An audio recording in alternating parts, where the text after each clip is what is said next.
Okay, imagine this for a second.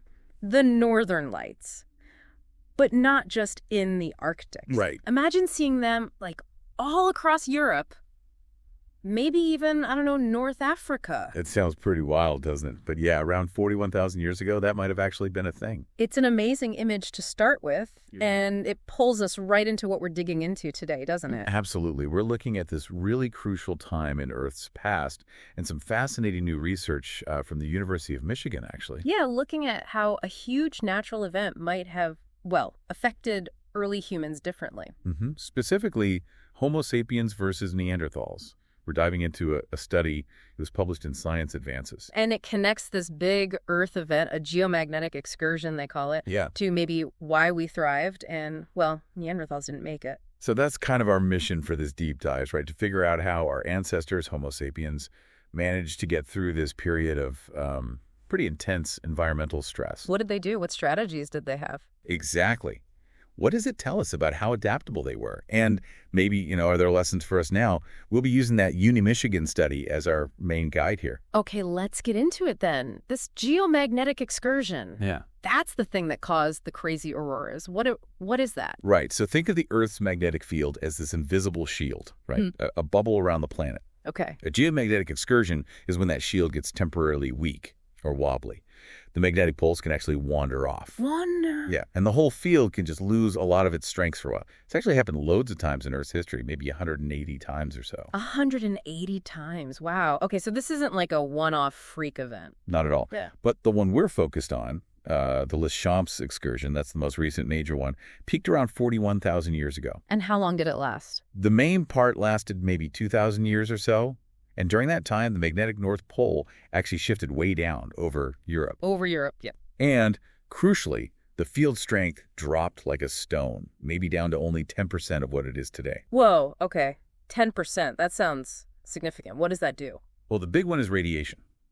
Much more ultraviolet radiation, UV, from the sun gets through to the surface. Because the shield is down? Pretty much. Mm-hmm. The magnetic field normally deflects a lot of nasty solar particles. And those particles can also mess with the ozone layer, which also protects us from UV. So weaken the field. Double whammy. More UV. Exactly. And the visual effect, like you mentioned, the auroras, those solar particles hitting the atmosphere cause the lights. And with a weak shifting field, they'd have been seen way, way closer to the equator. So our ancestors are living under skies potentially lit up with these incredible auroras, but also getting blasted with UV. That's quite the environment. It really is intense. Yeah. So how do they cope, especially with that radiation? Yeah, what could they even do? This is where that University of Michigan research gets really interesting. They suggest that early technologies, things humans were developing, might have been absolutely key for Homo sapiens getting through this. Technologies. Like what sort of tech are we talking 41,000 years ago? Stone tools. Well, beyond just basic tools, the study points to three things. First, ochre. Lots more ochre being used. Ochre, that's the red pigment stuff, right? For cave paintings. Yeah, that's the one. It's basically iron oxide, natural pigment. And yes, used for art, probably symbolic stuff for ages. But the researchers think Homo sapiens really ramped up its use right around the time of the Laschamps. Why? Just more art? Or maybe? For sun protection. Really? Like sunscreen? Kinda, yeah. There's actual experimental evidence showing ochre has sun-blocking properties. It can physically block UV rays.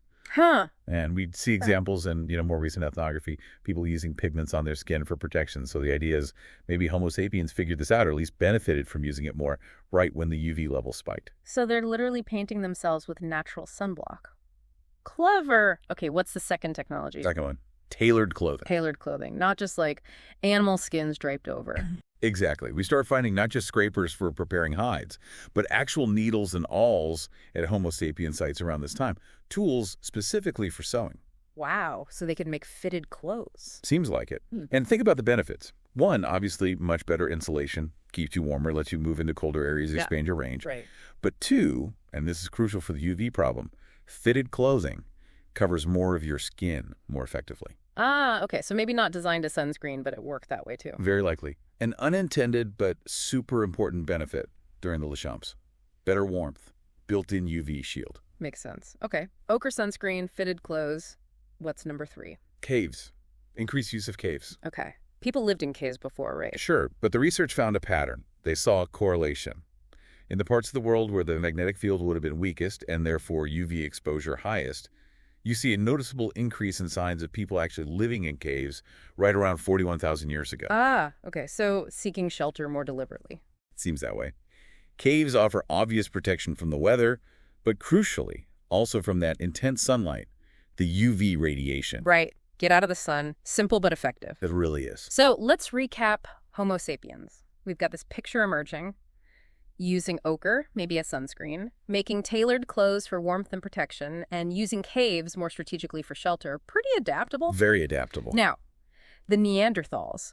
This is where it gets kind of heavy, because their story seems to end right around this time. It does. They largely vanished from the fossil record around 40,000 years ago, just after the Laschamps Excursion really hit its peak. So the timing is really close. It's very suggestive. And this is the core hypothesis the researchers put forward. Maybe Neanderthals lacked these specific protective technologies or didn't use them as much. So the archaeology for Neanderthals at this time doesn't show the same evidence. Less ochre use for protection, no needles for tailored clothes, maybe less intensive cave use. Broadly speaking, the evidence isn't as strong or widespread for Neanderthals employing these specific strategies during the Laschamps event. It's not that they didn't use ochre or caves at all, ever, but maybe not in the same way or to the same extent precisely when it mattered most for UV protection. Huh. And the suggestion is that difference in adaptation might have left them more vulnerable, more exposed to the harmful effects of all that extra solar radiation. Wow. So something like basically a really bad prolonged sunburn affecting health, fertility maybe, contributing to their decline. It's definitely plausible that chronic high UV exposure could have had significant health impacts. But, and this is really important, the researchers are very clear this is a correlation. They're proposing a potential link. Right, not saying this is the reason Neanderthals went extinct. Exactly. It's a meta-analysis, remember. They're looking at existing data through this new lens of the Laschamps impact. It doesn't replace other factors. People discuss climate change, competition with Homo sapiens, disease. But it adds another potential environmental pressure into the mix, a new perspective. Okay. A really interesting perspective. And it makes you think, this happened before, 41,000 years ago. Could it happen again? Well, geomagnetic excursions do happen. The field is constantly fluctuating. Another big one like Laschamps.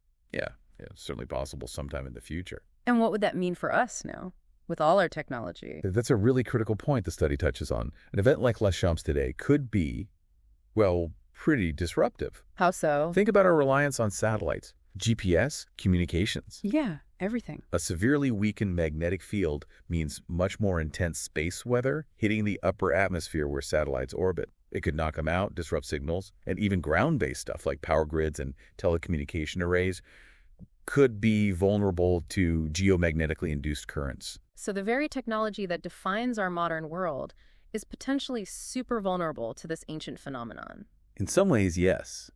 Our technological sophistication creates new vulnerabilities that our ancestors just didn't have. It definitely raises questions about resilience. It really does. But looking outward for a second, does this tell us anything about life elsewhere? That's another fascinating implication they bring up. We often think planets need a strong magnetic field, like Earth's now, to be habitable, to protect life from radiation. Right. It's usually on the checklist for habitable planets. But this research shows that life on Earth, complex life, including our direct ancestors, survived a period when that shield was drastically weaker.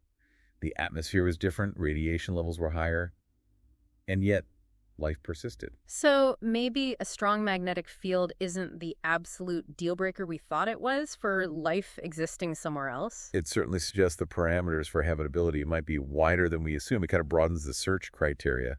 Yeah. It makes you think differently about what kind of planets could potentially support life. That's a cool thought. Okay, so let's pull this together. We had the Laschamps Excursion about 41,000 years ago. Earth's magnetic shield weakened significantly. Leading to high UV, widespread auroras. And the University of Michigan research suggests Homo sapiens might have coped using things like ochre, tailored clothing, and caves. Adaptations. Right, strategies that potentially gave them an edge. Well, Neanderthals may be lacking those specific strategies to the same degree, faced decline around the same time. It's a correlation, a possible factor. Exactly. And looking forward, a similar event today could pose risks to our technology. But looking even further, it hints that life might be possible even on planets without a super strong magnetic shield. It covers a lot of ground, doesn't it? From deep history to the future, and even exoplanets. It really does. So here's something to chew on, though. If these relatively simple adaptations using pigments, sewing clothes, finding shelter potentially had such a massive impact on human history back then, what seemingly small things, maybe innovations or behavioral shifts happening today, might end up being unexpectedly crucial for how we navigate our future challenges, especially environmental ones. That's a great question. Or maybe flipping the other point. Yeah.